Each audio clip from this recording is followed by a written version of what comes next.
शांति। 6 सितंबर। आज बाबा एक बहुत ही गुह्य चर्चा कर रहे हैं। तुम सभी आत्माएं पतित पावन बाप के सम्मुख बैठे हो।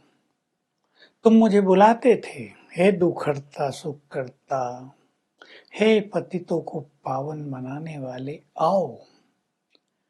तो जरूर मैं आकर तुम्हें पावन बनाऊंगा, दुनिया को पावन बनाऊंगा।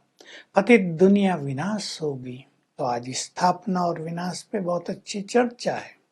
तुम अब सतयुग की स्थापना कर रहे हो। मैं तुम्हें राजयोग सिखा रहा हूँ स्वर्ग की बादशाही देने के लिए। तुम जितना अच्छा योग अभ्यास करोगे, स्वर्ग की राजाई तुम्हें मिलती जाएगी। मैं ही पतित पावन हूँ। मैं तुम्हारा बाप भी हूँ, सो नॉलेजफुल भी हूँ, तुम्हारा गाइड भी हूँ। मैं ही तुम्हें घर ले जाने के लिए रास्ता बताता हूँ। तुम मेरी मत पर चलकर जब पावन बनते हो, देखिए बड़ी सूक्ष्म बात आ रही है। तो तुम पावन दुनिया में सुखधाम में चले जाते हो। मुक्ति धाम भी पावन दुनिया है, उसको शांति धाम भी कहते हैं। तुम वहां चले जाते हो मुक्त होकर। इस संसार में सभी धर्मों में कुछ लोग पवित्र रहते हैं, सन्यासी पवित्र रहते हैं, उनका बड़ा मान है पवित्रता का कारण।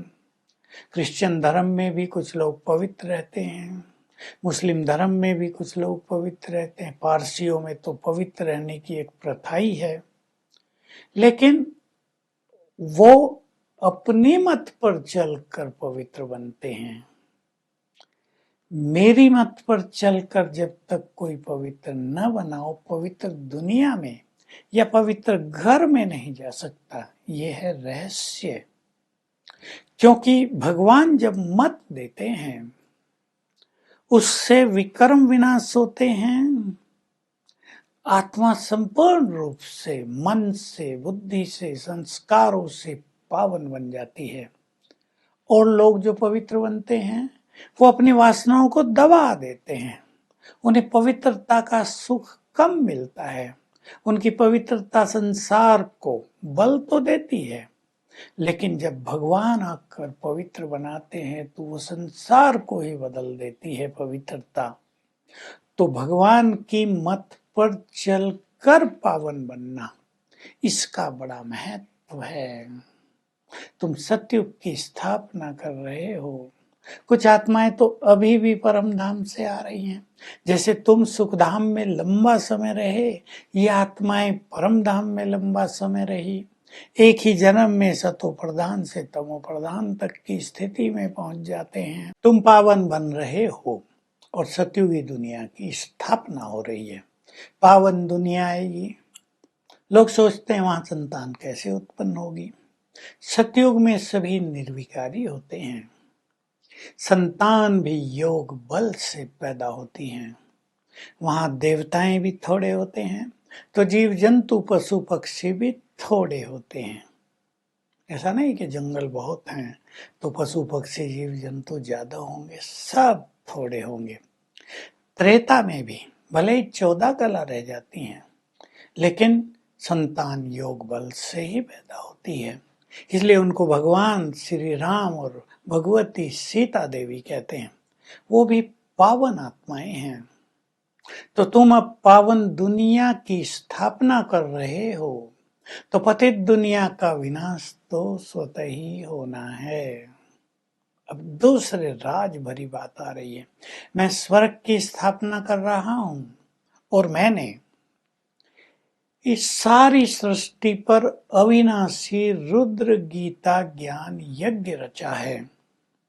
वे छोटे यज्ञ होते हैं, उसमें वेदी भी बनाई जाती है, जिसमें मंत्र उच्चारण करके सामग्री डाली जाती है। अब ये सारी दुनिया ही इस रुद्र यज्ञ की वेदी है। इसमें ये सारी दुनिया की आहुति पड़ जाएगी, सब स्वाह हो जाएंगे, पाप यहां से समाप्त हो जाएगा। इसी यज्ञ के द्वारा विनाश ज्वाला प्रकट होगी।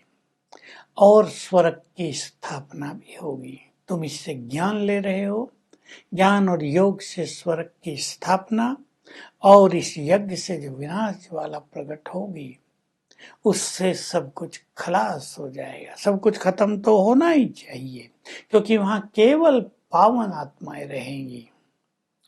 एक ही धर्म होगा, बाकी कोई धर्म होगा ही नहीं, तो सभी धर्म यहीं समाप्त हो जाएंगे। तो ये दो बहुत गहरे राज आज की मुरली में थे। हम परमात्मा की श्रीमत पर चलकर पावन बनते हैं। वो हमें पढ़ा रहा है, गाइड कर रहा है, और उसने पावन बनने के लिए सबसे पहली गाइडेंस दी, तुम आत्माएं हो, देह से न्यारे हो जाओ, तुम कर्मेंद्रियों के मालिक हो। तो हम सोल कॉन्शियस होकर पवित्र बनने की शुरुआत करते हैं। और जो लोग पवित्र बनते हैं अन्य धर्मों में, उनको सोल कॉन्शियसनेस का कुछ भी पता नहीं होता है। फिर दूसरी बात, राजयोग में हम परमात्मा से अपना नाता जोड़ते हैं, उससे हमारे विकर्म विनाश होते हैं। वे सर्वशक्तिवान हैं, तो हमें शक्तियां मिलती हैं। शक्ति मिलने से हम अपने मन को कंट्रोल कर लेते हैं, बुद्धि को डिवाइन बना देते हैं।